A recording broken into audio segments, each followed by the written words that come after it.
Bismillahirrahmanirrahim. Nahtatu dhamman thamana ahluna wa aslafuna wa abawna salihan Allah yadkhulu niyatna fi niyati wa amalna fi amali ma akhlaqina fi akhlaqihim wa nastadir rahmatu hiradaka fi hadha al-manzil sharif ala hadhihi niyya wa ala kulli niyatin salih wa ala man aslafuna salihun wa ila hadratin Nabi Muhammad sallallahu alaihi wasallam al-Fatihah. A'udzu billahi minasy syaithanir rajim. Bismillahirrahmanirrahim. Alhamdulillahi rabbil alamin arrahmanir rahim maliki yaumiddin. إياك نعبد وإياك نستعين اهدنا الصراط المستقيم صراط الذين أنعمت عليهم غير المغضوب عليهم ولا الضالين رب اغفر لي ولي آمين. الحمد لله والصلاة والسلام على رسول الله سيدنا محمد بن عبد الله وآله وأصحابه ومن والاه ولا حول ولا قوة إلا بالله. Allahumma salli wa sallim ala sayyidina Muhammad al-Fatih lima ughliq wal khatim lima sabaq nasiril haq bil haq wal hadi ila siratikal mustaqim wa ala alihi wa sahbihi haqqa qadrihi wa miqdarihil azim. Allahumma arinal haqqa haqqan warzuqna ittiba'ah wa arinal batilan batila warzuqna ijtinabah. Rabbi shrah li sadri wa yassir li amri wahlul 'uqdatam min lisani yafqahu qawli. Rabbi zidna ilman warzuqna fahman wa atina hikmatan bi rahmatika ya arhamar rahimin. Taqabbalallahu minna wa minkum fataqabbal ya karim. Amma ba'd. Ahlan wa sahlan wa marhaban kepada seluruh dan segenap hadirin rahimakumullah. Alhamdulillah, pada sore hari ini Allah Subhanahu wa taala berikan kita berlimpah-limpah kenikmatan, sehingga dengan nikmat-nikmat tersebut kita dapat kembali berkumpul bermuajahah untuk menghadiri majelis rutinan yang biasa kita adakan setiap bulannya. Makanya kita bersyukur, alhamdulillah, segala puji bagi Allah Subhanahu wa taala yang telah memberikan kita berlimpah-limpah kenikmatan yang begitu banyak tanpa putus, tanpa henti. Allah berfirman, wa in ta'uddu ni'matullah la tuhsuha. Jikalau kalian menghitung nikmat-nikmat Allah, niscaya nikmat tersebut tidak akan bisa dihitung satu persatu, saking banyak nikmat yang Allah berikan kepada kita. Setiap hari, setiap waktu, bahkan setiap saatnya Allah berikan nikmat-nikmatnya kepada kita, dan mustahil Allah Subhanahu wa taala lupa untuk memberikan nikmatnya kepada kita, walaupun banyak di antara kita yang sering melupakan Allah Subhanahu wa taala.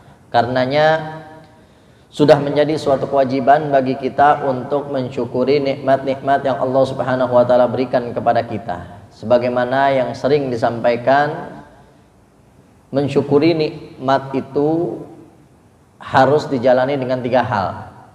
Syukur bil qalb, syukur bil lisan, wa syukur bil arkan. Syukur dengan hati, kemudian syukur dengan lisan, dan setelah itu bersyukur dengan perbuatan kita. Ketika kita merasakan nikmat apapun bentuknya, umur, kesehatan, harta, jabatan, pekerjaan, semuanya, maka kita syukuri terlebih dahulu dengan hati kita, yaitu dengan meyakini segala nikmat yang kita miliki datangnya dari Allah Subhanahu wa taala. Sebagaimana Allah berfirman, wa ma min ni'matin faminallah. Tidaklah ada satu nikmat pun kecuali datang dari Allah Subhanahu wa taala. Memang perantaranya kita, memang kita harus ikhtiar, tapi hakikatnya semua nikmat yang kita punya datangnya dari Allah Subhanahu wa taala. Maka itu yang pertama, cara mensyukuri nikmat Allah Subhanahu wa taala yang pertama yaitu dengan hati kita, meyakini segala nikmat yang kita miliki datangnya dari Allah Subhanahu wa taala. Kemudian yang kedua, syukur bil lisan. Setelah kita bersyukur dengan hati, bersyukur dengan lisan kita, memuji sang pemberi nikmat yaitu Allah Subhanahu wa taala dengan mengucapkan kalimat alhamdulillah, sebagaimana yang Nabi Shallallahu alaihi wasallam sabdakan dalam hadisnya, ma an'amallahu 'abdin ni'ma faqala alhamdulillah illa waqad adda syukrahu, atau kama qala Nabi Shallallahu alaihi wasallam. Tidaklah ada satu hamba pun yang dia diberikan nikmat oleh Allah, kemudian dia bersyukur dengan mengucapkan kalimat alhamdulillah, maka orang tersebut telah menjalani syukur atas nikmat Allah. Setelah kita bersyukur dengan hati kita, mensyukuri nikmat dengan lisan kita, memuji sang pemberi nikmat dengan mengucapkan kalimat alhamdulillah, maka yang ketiga, kita harus mensyukuri dengan perbuatan kita. Maksudnya menggunakan nikmat-nikmat yang kita miliki kepada hal-hal yang diridhoi oleh Allah Subhanahu wa taala. Nah, hal yang ketiga ini nih yang banyak orang melupakannya. Kadang sering kita ngucapin alhamdulillah, kita mah bersyukur. Alhamdulillah, kita mah bersyukur. Tapi udah ngejalanin belum tiga hal tersebut? Syukur dengan hati, meyakini nikmat datangnya dari Allah, memuji sang pemberi nikmat, kemudian menggunakan nikmat tersebut kepada hal-hal yang diridhoi oleh Allah Subhanahu wa taala. Apapun bentuk nikmatnya. Nikmat Islam, kita harus gunakan Islam tersebut kepada hal-hal yang diridhoi oleh Allah Subhanahu wa taala. Kadang kita suka ngomong alhamdulillah, bersyukur kita dijadiin orang Islam. Bersyukur dengan lisan doang dan dengan hati doang. Alhamdulillah, kita yakin ini Islam datangnya dari hidayah Allah Subhanahu wa taala. Dan kita juga udah ngucapin alhamdulillah, bersyukur. Tapi kita udah ngejalanin Islam dengan baik dan benar atau belum? Karena syukur itu dengan tiga hal tadi, dengan hati, dengan lisan, dan dengan perbuatan.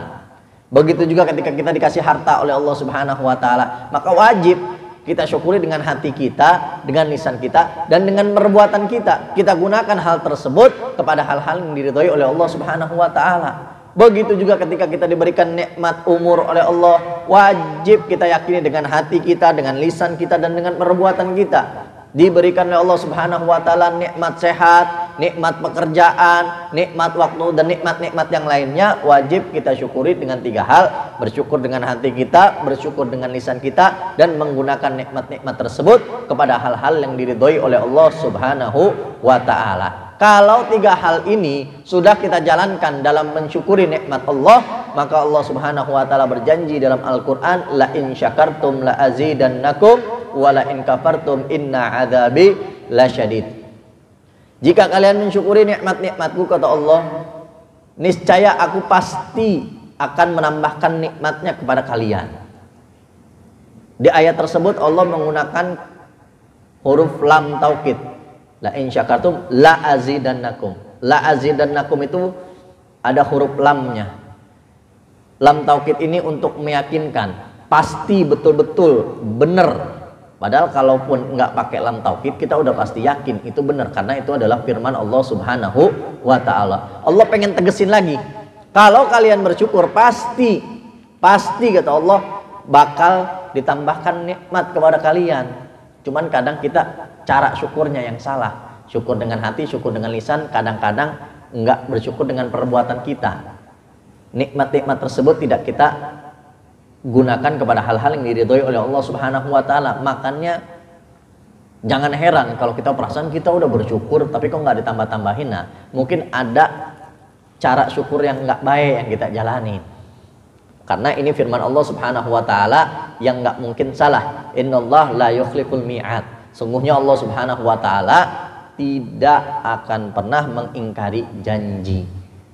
Nah, tapi kalau kita tidak pandai mensyukuri nikmat Allah Subhanahu wa taala, inna adzabi lasyadid, kata Allah. Ketahuilah bahwa adabku amatlah pedih. Na'udzubillahi min dzalik. Makanya mudah-mudahan kita semua digolongkan oleh Allah Subhanahu wa taala sebagai orang-orang yang pandai mensyukuri nikmat-nikmat Allah Subhanahu wa taala, sehingga nikmat-nikmat tersebut akan ditambah oleh Allah Subhanahu wa taala dan tidak menjadi beban kelak di akhirat. Amin ya rabbal alamin. Shalawat serta salam semoga senantiasa tercurahkan kepada junjungan kita Nabi yang mulia, Nabi besar Muhammad sallallahu alaihi wasallam, beserta kepada seluruh dan segenap para sahabatnya, keluarganya, dan pengikutnya hingga yaumil qiyamah.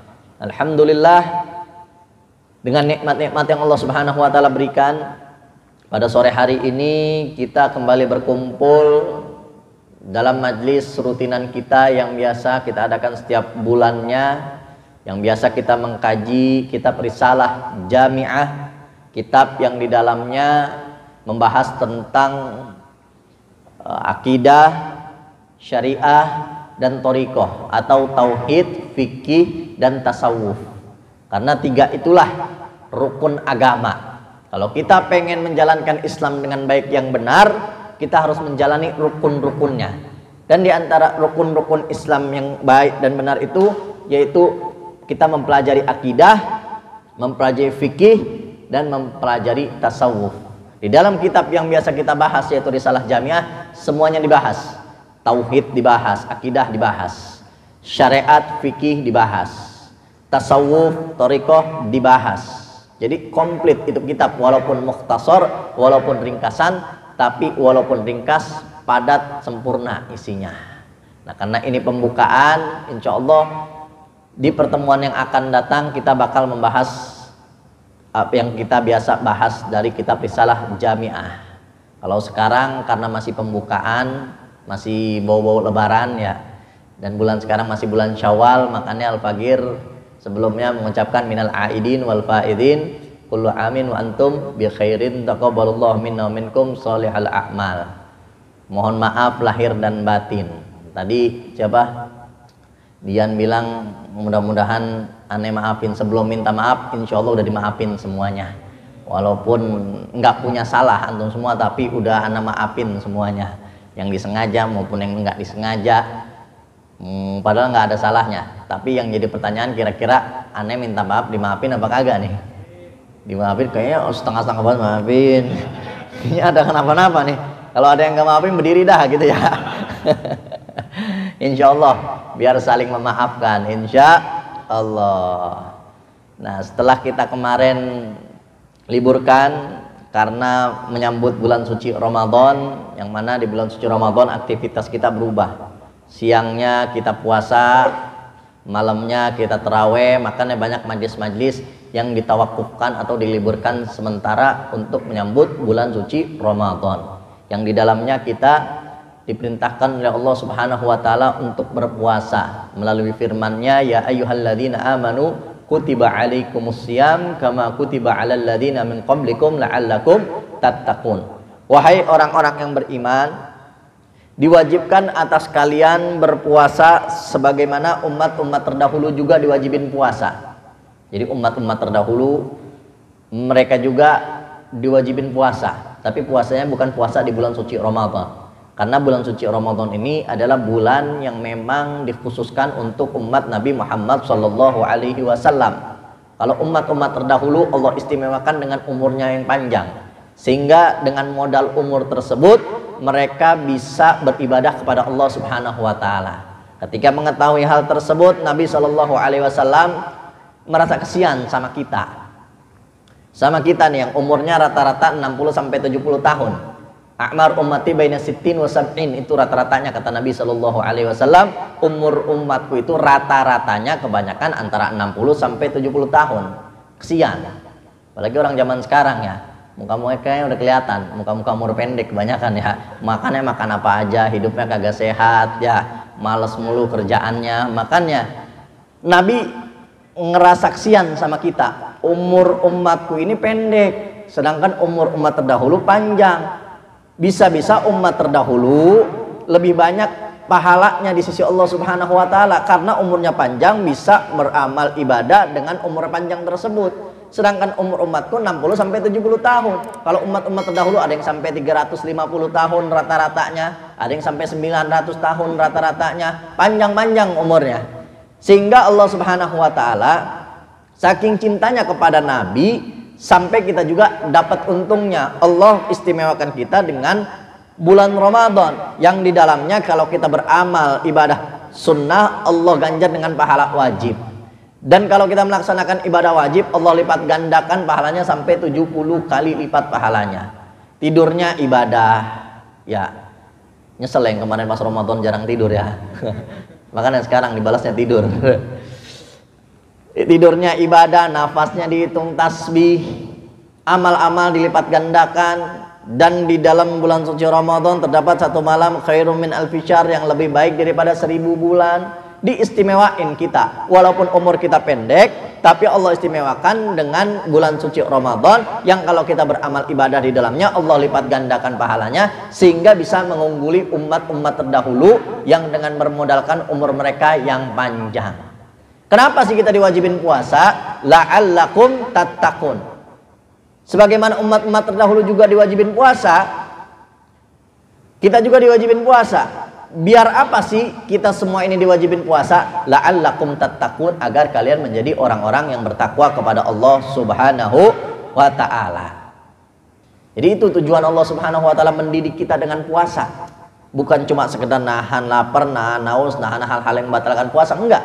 Tapi tujuan inti daripada kita diwajibin puasa adalah agar kita menjadi orang-orang yang bertakwa. Ayat tadi menjelaskan tujuan puasa sekaligus menjelaskan kalau orang benar-benar puasanya dengan baik dan benar, maka dia bakal mendapatkan tambahnya ketakwaan kepada Allah. Yang jadi pertanyaan, sekarang kita setelah puasa semakin bertakwa atau kagak? Yang tadinya rajin ngaji, keluar dari bulan Ramadan ini makin rajin apa kagak ngajinya? Yang tadinya rajin sedekah, keluar dari bulan Ramadan makin rajin nggak sedekahnya? Yang tadinya di bulan Ramadan sholat malamnya rajin, tarawehnya rajin, baca Qur'annya rajin, baca zikirnya rajin, setelah keluar dari Ramadan ini makin rajin apa kagak? Kalau ternyata nggak makin rajin, begitu-gitu aja, atau naudzubillah semakin menurun ketakwaannya kepada Allah, bukti bahwa naudzubillah puasanya nggak diterima. Karena ada orang-orang yang walaupun dia puasa, syarat-syaratnya terpenuhi, rukun-rukunnya terpenuhi, nggak dapat apa-apa. Nabi SAW yang kabarkan itu semua, kam min shaimin laisa lahu min shiyamihi illa ju' wal atash. Berapa banyak orang-orang yang puasa rukunnya terpenuhi, syarat-syaratnya terpenuhi, tapi dia nggak dapat apa-apa kecuali cuma lapar dan hausnya puasa. Nggak dapat tambah ketakwaan kepada Allah, nggak dapat pahala dari Allah Subhanahu wa ta'ala.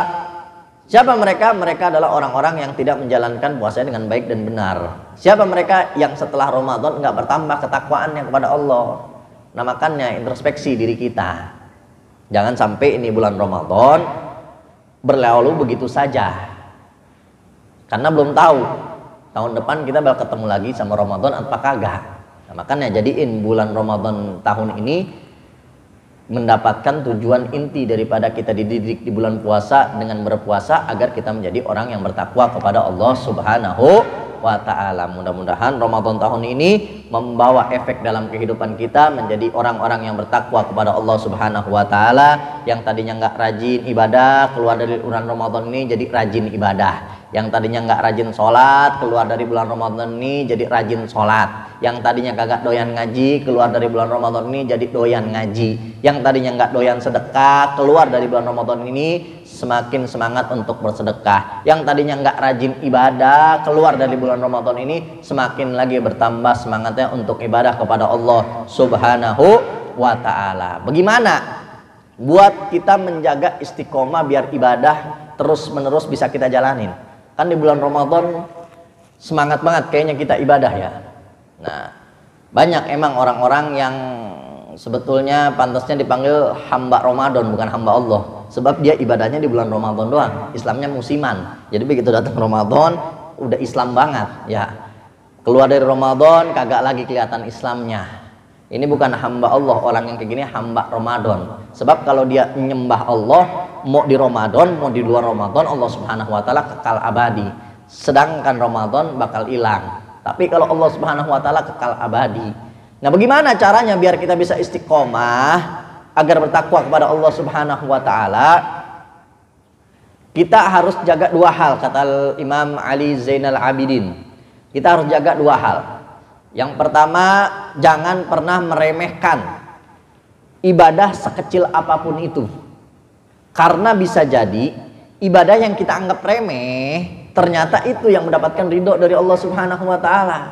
Bisa jadi ibadah-ibadah yang kita anggap gede, kita nyumbang duit yang gede, kita ibadah puasa begitu banyak, zikir yang banyak, baca Quran yang banyak, ibadah-ibadah yang banyak, belum tentu itu semua diterima oleh Allah Subhanahu wa ta'ala. Mungkin ada syarat rukun yang tidak terpenuhi sehingga ditolak oleh Allah, atau mungkin ada niat yang nggak baik, pengen dilihat orang atau lain sebagainya sehingga ibadah-ibadah yang gede tadi kagak diterima oleh Allah Subhanahu wa ta'ala. Bisa jadi ibadah yang kita anggap remeh, remeh itu mah ternyata itu justru yang mendapatkan ridho dari Allah Subhanahu wa ta'ala.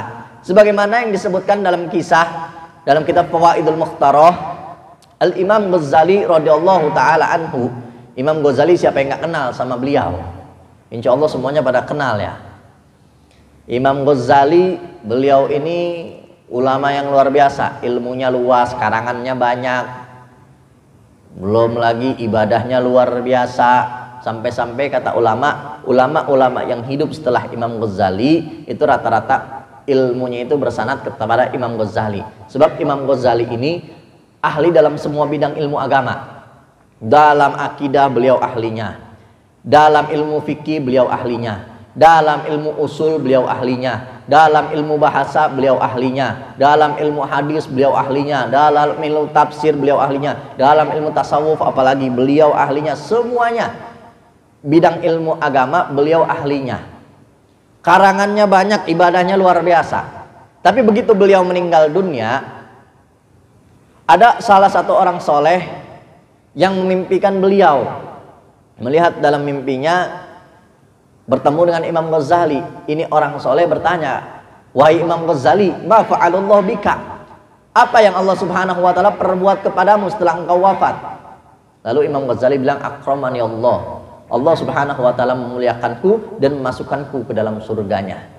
Ini orang soleh bertanya lagi, sebab apa engkau bisa dimuliakan oleh Allah dan bisa masuk surga? Apakah karena ilmumu yang luas? Apa karena karanganmu yang begitu banyak? Apa karena ibadahmu yang luar biasa? Apa karena murid-muridmu yang begitu banyak? Kata Imam Ghazali, bukan. Ternyata Allah subhanahu wa ta'ala memuliakanku, ridho kepadaku dan masukkan ke dalam surganya dikarenakan suatu ketika aku pengen ngarang salah satu kitabku. Kata ulama, ada yang bilang saat itu Imam Ghazali lagi ngarang kitab Ihya Ulumuddin beliau. Begitu lagi pengen ngarang nulis kitab Ihya Ulumuddin, namanya orang zaman dulu kan nulis pakai tinta ya. Pas lagi nulis pakai tinta ada lalat nemplok di tintanya. Didiemin sama Imam Ghazali, didiemin karena rahmat sama hewan. Didiemin sampai itu lalat kenyang, pergi, lanjut lagi Imam Ghazali ngarang kitabnya. Ternyata kata Imam Ghazali, hal semacam itu tuh yang menyebabkan aku mendapatkan ridho dari Allah subhanahu wa ta'ala dan memasukkanku ke dalam surganya. Ternyata hal-hal yang kita anggap remeh, yang kita anggap kecil, justru itu yang mendapatkan ridho dari Allah subhanahu wa ta'ala. Makanya salah satu cara biar kita bisa terus ibadah istiqomah setelah bulan Ramadan ini, jangan pernah meremehkan ibadah sekecil apapun itu. Karena bisa jadi yang kita anggap remeh, ternyata itu yang mendapatkan ridho dari Allah subhanahu wa ta'ala. Gara-gara kita nganggap remeh, nggak kita lakuin, padahal itu yang mendapatkan ridho dari Allah subhanahu wa ta'ala. Ternyata amal-amal ibadah selama ini yang kita lakuin belum tentu diterima sama Allah subhanahu wa ta'ala. Makanya sekecil apapun ibadah, kalau ada kesempatan jalanin. Jangan nunggu kapan-kapan lagi, udah kapan-kapan aja dah, ntar keburu dibungkuskan kapan ya, jangan lamaan. Dan yang kedua, jangan pernah meremehkan kemaksiatan sekecil apapun itu. Sebab kata Abu Sayyid Muhammad bin Ali al-Maliki, bencana akhirat itu awalnya kecil, bencana agama itu awalnya kecil, sedang nanti gede. Beda dengan bencana dunia. Bencana dunia awalnya gede, sedang nanti kecil. Contoh misalkan banjir, awalnya gede, memakan korban. Kemudian beritanya di mana-mana, diomongin di mana-mana. Tapi semakin hari bencana tersebut semakin hilang. Airnya surut, udah nggak diberitain lagi, udah nggak dibicarain lagi, akhirnya hilang begitu aja. Itu bencana dunia, awalnya gede, sedang nanti kecil, hilang. Beda dengan bencana akhirat, bencana agama. Awalnya kecil, sedang gede, na'udzubillah. Awalnya dia ngeremehin, udahlah itu kan sunnah, atau udahlah nggak usah ngaji. Bulan sekarang, ntar bulan depan juga ketemu lagi, ngeremehin begitu. Akhirnya ninggalin yang wajib, sekali ninggalin yang wajib, nanti 2 kali ninggalin yang wajib, nanti akhir kebiasaan ninggalin terus kewajiban. Nanti na'udzubillah ditakutkan sampai keluar daripada Islam. Na'udzubillahi min dzalik. Jadi jangan remehin kemaksiatan sekecil apapun itu. Karena bisa jadi kemaksiatan yang kecil tersebut justru itu yang menyeret kita ke dalam nerakanya Allah subhanahu wa ta'ala. Na'udzubillahi min dzalik. Bisa jadi maksiat-maksiat yang gede yang dilakukan, kalau dia ngerasa itu maksiat, dia nyesel, dia istighfar dan taubat dengan taubatan nasuha, diampuni dosanya oleh Allah subhanahu wa ta'ala. Tapi gara-gara maksiat yang dianggap remeh, akhirnya enggak dia seselin, nggak dia taubatin, justru itu yang menyeretnya ke dalam nerakanya Allah Subhanahu wa taala. Naudzubillahi min dalik. Itu bencana yang paling besar. Kalau kita udah menganggap normal suatu kemaksiatan. Normalisasi kemaksiatan itu yang paling parah. Kalau kita ngelakuin maksiat, ngerasa kagak normal, ngerasa sedih, ngerasa nyesel, ngerasa salah, itu masih ada modal buat kita bertobat dan diampuni dosa kita oleh Allah Subhanahu wa taala. Tapi kalau misalkan kita udah ngelakuin dosa, nganggap dosa itu remeh, nganggap normal-normal aja, nggak ada salah, maka itu bencana yang paling besar. Karena nggak ada modal buat tobatin dosa tersebut. Justru itu yang menyeret kita ke dalam nerakanya Allah Subhanahu wa taala. Naudzubillahi min dzalik. Maka jangan sampai kita ngerasa normal kalau kita salah. Jangan sampai kita ngerasa normal kalau kita melakukan kemaksiatan. Makan duit riba kita anggap normal. Buka aurat kita anggap normal. Ninggalin sholat kita anggap normal. Justru itu tuh bencana yang paling gede. Jangan sampai kita merasa normal dengan suatu kemaksiatan. Udahlah, biasa, di sini juga banyak orang yang begitu tuh. Banyak kadang suka begitu. Udahlah, biasanya juga pada begitu. Udahlah, justru kalau sekarang malah sebaliknya. Begitu orang ibadah disangka kagak normal ya. Ente rajin banget sih ngaji, heran gua mah. Tuh, heran sama orang yang rajin ngaji. Ngeliat orang rajin sholat, ente heran. Ana heran lihat ente rajin banget ngaji. Heran sama orang yang ibadah. Giliran orang yang ngelakuin maksiat, ngelakuin dosa, dia kagak heran. Normal begitu mah, namanya anak muda. Begitu zaman sekarang. Nah justru itu yang paling parah. Ketimbang kita melakukan maksiat, yang lebih parah daripada kita melakukan maksiat yaitu merasa normal ketika kita melakukan maksiat. Naudzubillahi min dzalik. Maka dua itu harus kita jaga. Jangan pernah meremehkan ibadah sekecil apapun, karena bisa jadi ibadah yang kita anggap remeh tersebut mendapatkan ridho dari Allah Subhanahu wa taala. Dan jangan pernah meremehkan kemaksiatan sekecil apapun itu, karena bisa jadi kemaksiatan yang kita anggap remeh justru itu yang menyeret kita ke dalam nerakanya Allah Subhanahu wa taala. Naudzubillahi min dzalik. Mudah-mudahan kita semua diberikan taufik dan hidayah oleh Allah Subhanahu wa taala sehingga keluar dari bulan suci Ramadan ini bertambah keimanan dan ketakwaan kita kepada Allah Subhanahu wa taala. Hadani Allah wa iyyakum ila shiratal mustaqim. Wa lakum minkum assalamu alaikum warahmatullahi wabarakatuh.